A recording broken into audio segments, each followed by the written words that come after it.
guys, welcome back to We Watched Movie. I am Mike, and for some reason at 3 a.m. last night, the 28 Years Later trailer came out. If you're old as but like I am, then you remember being alive back when 28 Days Later came out and how weird it was to go to the theater and see a movie that was a zombie movie. They weren't zombies, they were the infected, they were running around, but by all accounts, it's a zombie movie. I mean, zombies aren't real, so we don't have to be so stringent on the rules, right?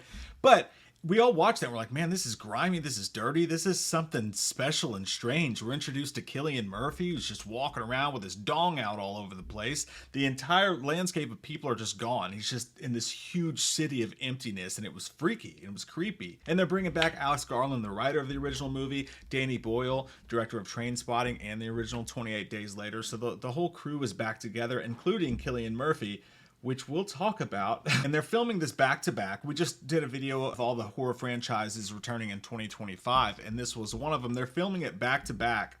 And the second film, The Boneyard, where I'm going to take your mom later, is being directed by Nia DaCoste, who directed the Candyman remake. So that's where we're at. This is the trailer for it. Let's go through it together. First off, you have this shot of the Teletubbies, which is just fantastic. I imagine this is back before the previous film took place, just taking us back there for a second because of the 90s atmosphere, the CD rack. Hopefully there's some Chumbawamba in there. Definitely a copy of Matchbox 20's Yourself or Someone Like You. It's a great album. And again, it's been a minute since it's been a couple years since I've watched 28 Days Later. I'm excited to go back and watch it again, get some House and a Heartbeat up in me. But if I missed anything, fuck you, because it's been a little while. But I believe that the church scene here is from the original movie taking place. So we get the blood on the screen of the Teletubbies, which is just dark. And again, any horror movie that starts out with the Teletubbies is just fucked up in its own right. If you don't remember that show, it was goddamn haunting. But we move along and we see the sign on the barn about Jimmy, which is totally weird. It reminds me of Green Day's Saint Jimmy and Don't You Wear It Out, which is a great song, by the way.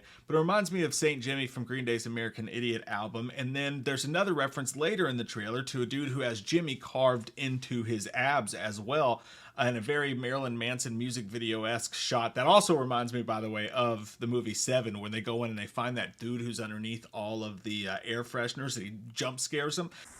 He's alive! He's alive! But who is Jimmy? When you look at the IMDb, obviously Jim, Cillian Murphy's name is Jim, so that's a possibility. But also this other character, Erin Kellyman's name is Jimmy Inc. So I don't know if that's a play off of maybe she's a leader of a faction that worships the Jimmy character, so they call them Jimmy Inc. or what, or if it's after Jim. I don't know who Jimmy is, but it's a very godlike thing. Like he's up in the clouds or whatever. Reminds me of, the rapture, God's coming from the clouds or whatever. Pretty freaky shit. I love these shots in this trailer that remind me of the first film. The silhouettes from the infected from far away. They do look like they're on the hillside dancing to Age of Aquarius, like the end of 40-Year-Old Virgin. Harmony and understanding, sympathy and trust abounding. But it's a creepy ass shot. You got other shots here like this one that reminds me of 28 Weeks Later when they're in the tunnel and Old Man Hubbard comes after him. But the music going through the trailer is super, super creepy. And what this song is, it's a poem. It's a spoken word poem recorded back in 1915.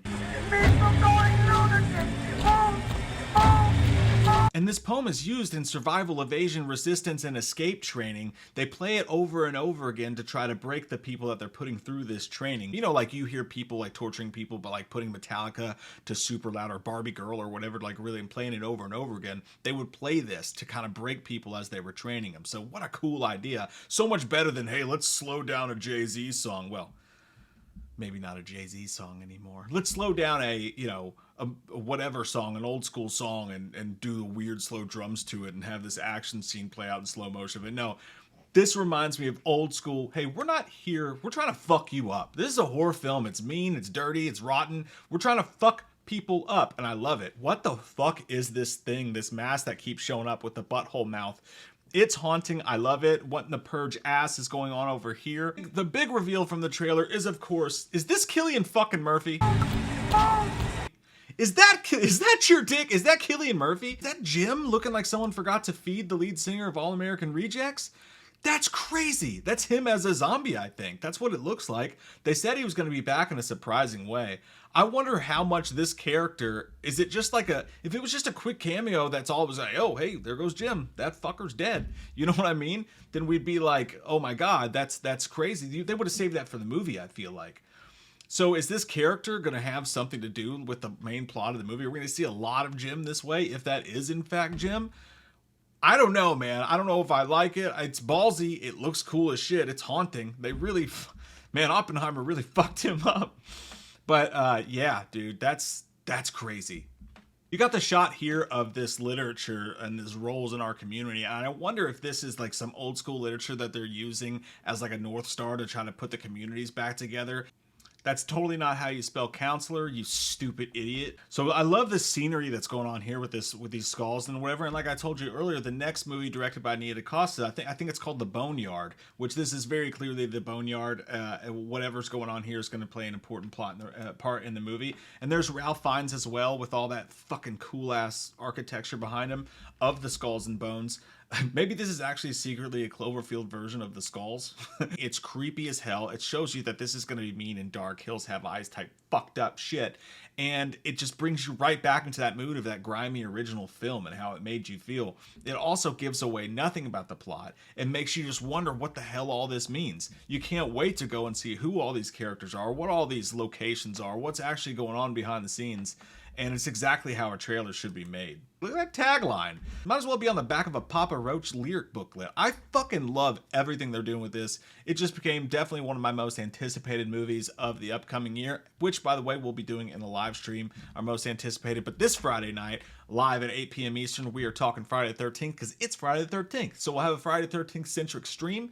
And yeah, that's 28 years later, man. Did I miss anything? What else did you guys see there that you find is interesting and want to talk about? Comment down below. Thank you guys for watching this with me today. I'm super fucking pumped. Amazing trailer. Why did it come out at 3 a.m.? What the hell are we doing with Scarecrow? Literal Scarecrow. I love your all's fucking faces, and I hope you have an amazing day.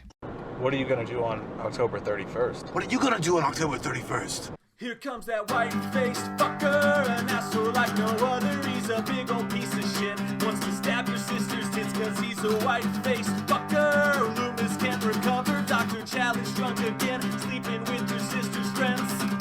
Do you want to know about the darkness? I said, goddamn. Goddamn you faggot! Ooh, I said, goddamn. A lot of people don't know the darkness that goes inside their hearts. I said, goddamn.